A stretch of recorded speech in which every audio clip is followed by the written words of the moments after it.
அதிகாரம் 50. அப்பொழுது யோசேப்பு தம் தந்தையின் முகத்தின் மீது விழுந்து அழுது அவரை முத்தமிட்டார்.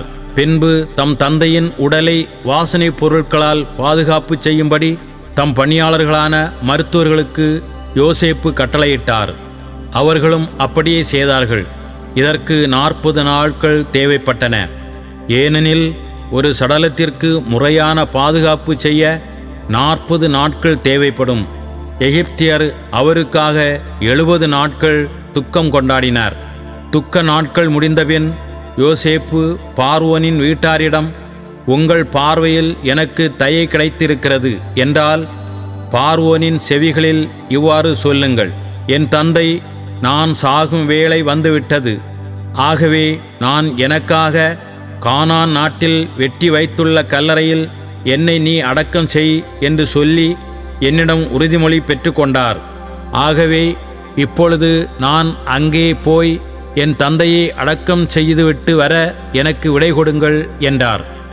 பார்வோன், நீர் உறுதிமொழி கொடுத்துள்ளபடியே உம் தந்தையை அடக்கம் செய்ய போய் வாரும் என்றான். ஆகவே யோசேப்பு தம் தந்தையை அடக்கம் செய்ய செல்கையில் பார்வோனின் அலுவலர், குடும்ப பெரியோர், எகிப்து நாட்டு பெரியோர் அனைவரும் அவருடன் சென்றனர். யோசேப்பின் வீட்டார், அவர் சகோதரர், அவர் தந்தை வீட்டார் அனைவரும் அவருடன் சென்றனர். அவர்கள் தங்கள் குழந்தைகளையும் கால்நடைகளையும் மட்டும் கோசேன் பகுதியில் விட்டு சென்றார்கள். தேர்களும் குதிரை வீரர்களும் அவருடன் சென்றார்கள். இப்படியாக மிக பெரிய பரிவாரம் அவரை புடைசூழ்ந்து சென்றது. அவர்கள் யோர்தான் ஆற்றுக்கு அப்பால் இருந்த அதாத்துக்கு உரிய போரடிக்கும் களத்திற்கு வந்ததும் அங்கே ஓலமிட்டு கதறி ஒப்பாரி வைத்து பெரிதும் புலம்பினார்கள். யோசேப்பு தம் தந்தைக்காக 7 நாள் புலம்பல் சடங்கு நடத்தினார். அங்கே கானான் நாட்டில் வாழ்ந்த மக்கள் அதாத்துக்கு உரிய போரடிக்கும் களத்தில் நிகழ்ந்த புலம்பல் சடங்கை கண்டு, இது எகிப்தியரது பெருந்துயர் புலம்பல் சடங்கு என்றார்கள். ஆகவேதான் யோர்தானுக்கு அப்பால் இருந்த அந்த இடத்திற்கு ஆபேல் மிஸ்ராயிம் என்ற பெயர் வழங்கலாயிற்று. இப்படியாக அவருடைய புதல்வர் அவர் கட்டளைப்படியே அவருக்கு செய்ய வேண்டியது எல்லாம் செய்தனர். அவருடைய புதல்வர் அவரை கானான் நாட்டிற்கு எடுத்து சென்று மம்ரேக்கு எதிரில் மக்பேலா என்ற நிலத்தில் இருந்த குகையில் அடக்கம் செய்தனர். இந்த இடத்தை ஆபிரகாம் கல்லறைக்கென தமக்கொரு நிலம் இருக்க வேண்டும் என்பதற்காக எப்ரோன் என்ற இத்தியனிடமிருந்து விலைக்கு வாங்கியிருந்தார். யோசேப்பு தம் தந்தையை அடக்கம் செய்தபின் அவரும் அவர் சகோதரரும் அவருடன் அவர் தந்தையை அடக்கம் செய்ய சென்றிருந்த அனைவரும் எகிப்திற்கு திரும்பினர். யோசேப்பு தம் சகோதரருக்கு அளித்த உறுதிமொழி.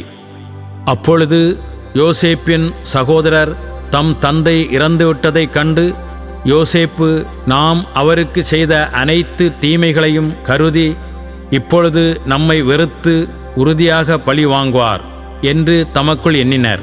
இதனால் அவர்கள் யோசேப்புக்கு ஆள் அனுப்பி, உம் தந்தை இறப்பதற்கு முன் உன் சகோதரர் உனக்கு தீங்கிழைத்ததன் மூலம் உண்டான குற்றப்பழியையும் பாவத்தையும் மன்னித்துவிடு என்று யோசேப்புக்கு சொல்லுங்கள் என்று எங்களுக்கு கட்டளையிட்டார்.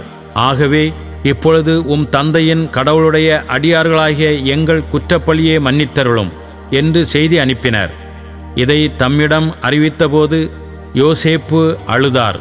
அவர் சகோதரரும் அழுது அவர் முன் தாழ்பணிந்து, நாங்கள் உம் அடிமைகள் என்றனர். யோசேப்பு அவர்களிடம், அஞ்சாதீர்கள், நான் கடவுளுக்கு இணையானவனா?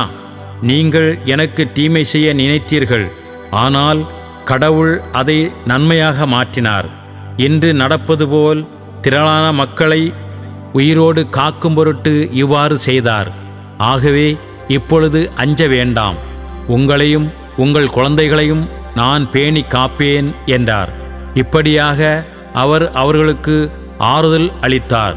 அவர்களுடன் இதமாக பேசி வந்தார். யோசேப்பின் இறப்பு. யோசேப்பும் அவர் தந்தையின் வீட்டாரும் எகிப்தில் குடியிருந்தனர். யோசேப்பு 110 ஆண்டுகள் உயிர் வாழ்ந்தார். எப்ராயிமின் 3ஆம் தலைமுறையை பார்க்கும் வரையிலும் மனாசேயின் மகன் மாக்கிரியின் குழந்தைகள் தம் அடியில் தவழும் வரையிலும் யோசேப்பு உயிர் வாழ்ந்தார். யோசேப்பு தம் சகோதரியிடம், நான் சாகும் வேளை வந்துவிட்டது, ஆனால் கடவுள் உங்களை கனிவுடன் சந்திக்க உறுதியாக வருவார். ஆபிரகாம், ஈசாக்கு, யாக்கோபுக்கு தாம் கொடுப்பதாக வாக்களித்த நாட்டிற்கு இந்த நாட்டிலிருந்து அவர் உங்களை அழைத்து செல்வார் என்றார். மீண்டும் யோசேப்பு, கடவுள் உங்களை கனிவுடன் சந்திக்க உறுதியாக வருவார். அப்பொழுது நீங்கள் என் எலும்புகளை இங்கிருந்து எடுத்து செல்லுங்கள் என்று சொல்லி இஸ்ரவேல் புதல்வரிடமிருந்து உறுதிமொழி பெற்றுக்கொண்டார். யோசேப்பு தம் 110ஆம் வயதில் இறந்தார். அவரது உடலை வாசனை பொருட்களால் பாதுகாப்பு செய்து எகிப்தில் ஒரு பெட்டியில் வைத்தனர்.